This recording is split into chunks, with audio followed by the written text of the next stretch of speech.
kautol. So ito na nga, first time natin mag voice over sa tattoo natin. So ayan, nag-edit ako sa bahay. Ngayon, i-stencil ko na lang. Lumabas na sa printer na stencil na siya. So ito na yung ginagamit ko, yung Bold Bang Bang. Shout out po sa inyo. Baka naman. So yan, hagod lang tayo ng hagod hanggang sa mag-stick po yung stencil natin. So habang yan, naghahagod tayo, ditikit na rin natin yung design. So yung design natin na yan, idea ko yan. Wala po yan sa copy sa Google o Pinterest. Pina-check ko sa client natin kung gusto niya, nag-approve naman. So yun na yung design natin na ginawa natin. So yan.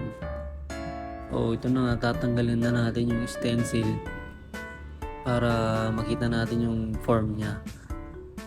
Yan, sorry, hindi ako nakapag-video yan kasi nga mag-isa ko lang po kasi gumagamit at saka mag-isa ko lang talaga dito sa shop.